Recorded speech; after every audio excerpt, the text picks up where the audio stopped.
You're going to create a space that people all around the world will look at. I'm in Moscow, in New York, Paris, in London. I want to be in that space. We are basically tapping into, right, one of the biggest competitors in Australian sports. I've got my mate David here from Okie Dokie. Is it Okie Dokie Construction, Okie Dokie Clothing? It's under a couple labels. So If Okie Dokie isn't to necessarily be one thing, it's not to be construction, it's not to be fashion, it's not to be furniture, it's to be about problem solving. So, you know, people like yourself come along and you have amazing brands and you want to build out spaces and build out unique experiences.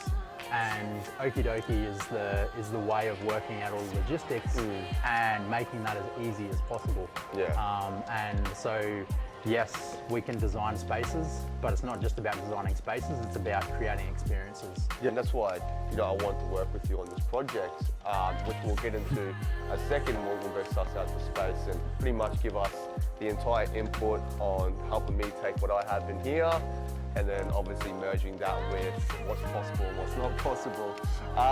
But not only that, but you know, David will walk through as well exactly what Okie Dokie brings to the table when it comes to bringing those visions to life and creating these unique pieces. And not only that, but as you can see, we're in this, you know, kind of heart of the art, you know, space and Cairns where a lot of graffiti is, a lot of coffee is, a lot of that, you know, street culture is. So, you know, I'm really keen to build profiles around everything in this store, from our barbers to our retail space, also to our fit out, and that's where I believe Okie Dokie is going to help us out with that.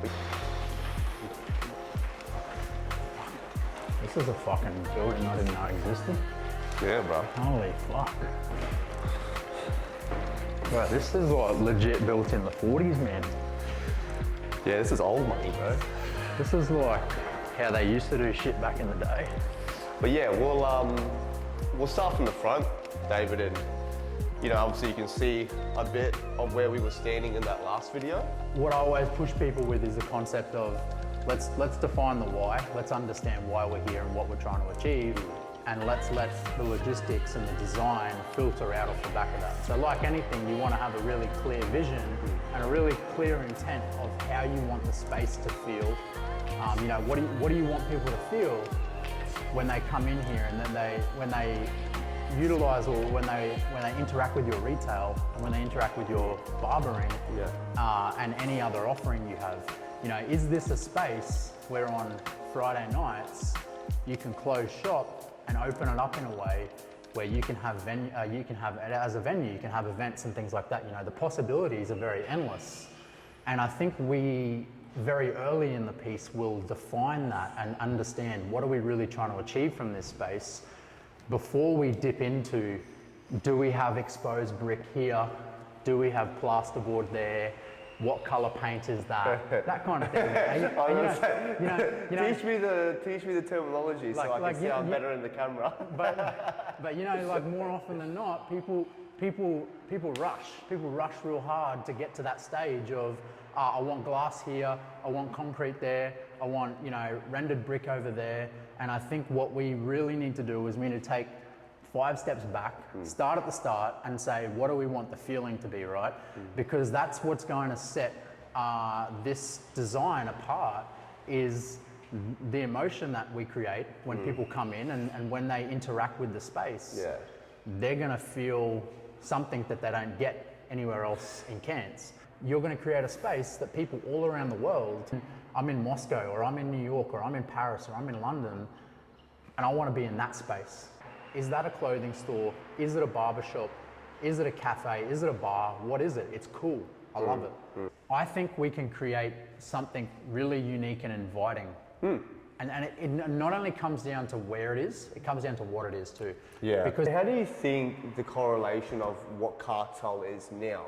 Obviously, you being a customer, a client for many years, you can see what we've achieved in almost a decade, where it's glossy, it's very high-end looking, you know, and we do take inspiration from other stores that have done the retail barbershop concept. So now bringing this, you know, over to here, how do we make sure that our clients don't get lost, like because it's so far from what Cartel was. Yeah. You know, because we are kind of going into new territory in look, design.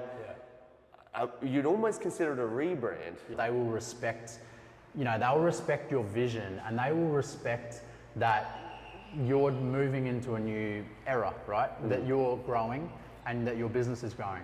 And what we're going to do is we're going to repay that respect and repay that faith by creating something that they're like, it's not anything like what you've already got.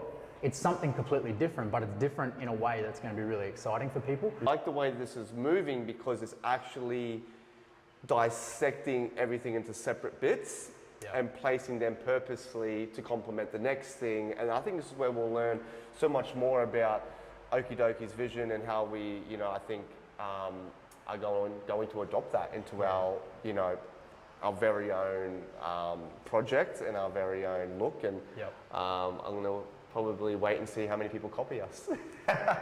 Hopefully we make it so hard that nobody can copy. Maybe so. Thank you so much, brother. I appreciate your time, and let's pencil this in again because I can't wait to get the I hear about this kind of, what do you call it?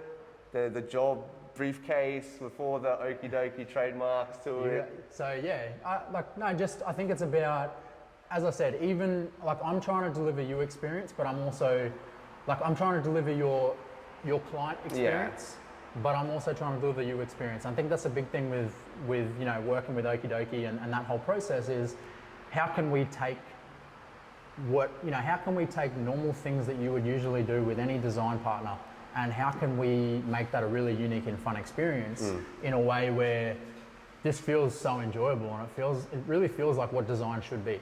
As kids, we used to design shit all the time, and we'd design anything and everything, and we'd do it happily without being asked. Yeah. Somewhere along the line, as adults, we forgot about that because it became such a crunch point and became, so capital driven. It became pressured that it became not fun for a lot of people. So I think that's the big thing is we want to challenge the conventions of what this space can be and make it something super unique and have a good time doing it. Fuck yeah. All right, bro. Thanks, bro. We'll see you again soon, and we'll go from there. Nice to meet you, bro. Tom, some big brands at CK and worked with me on Powerade, and kind of managed Playboy at CK, which was a pretty cool brand and pretty big project for him. We've both built massive brands for other people, and it's always been my dream to have my own brand too, and I think it's just a natural progression. Myself and Sam, we've both got over 10 years experience doing this, so coming together, it's we're this big fucking monster, I feel now. Let's kind of go out on our own type thing as well. Tom, what do you think about this concept, hearing it for the first time, and also a couple add-ons to it? Obviously I'm sure Sam told you the ins and outs, but as a business proposal, as it is a business model, there's a lot of things you have to connect here to make it work. This overall thing, you're almost acting as a stylist, with the value that this brand can bring to the fans of the NBL and stuff is you're helping them become more stylish, and I feel the barbering, everything kind of feeds into. Yeah, it's from the top to the bottom. A dope brand story, but also the value you're bringing to a customer too is they're not just coming in and buying a t-shirt and shit, they're buying into the lifestyle, and you're educating them how to dress to reflect their lifestyle, which that I always look for brands that are adding that kind of extra value there. Yeah. No, you're not just another t-shirt brand, which is refreshing to hear. There's a whole ecosystem and community to buy into. Everyone says community, this and that, but you've actually got a pretty solid roadmap to build this community, I feel. Even just Google the growth of the NBL as a company. So go growth of NBL over, let's say 3 years. Let's say since COVID, basically. You will see it has grown 100% in app download, in viewership, crowd attendance, where in their playoff series, they have had. So look at this, guys. We are basically tapping into, right, one of the biggest competitors in Australian sports. This is going to be competitive. It's one of the fastest growing sports in Australia right now, competing with the NRL, the AFL. These sports have been around for 100 years. Yeah. And in the space of 3-4 years, I can't really break my thought process on that because that's kind of been my tunnel vision myself, not to, like, coincidentally. Yeah, we call it tunnel vision, we'll call it.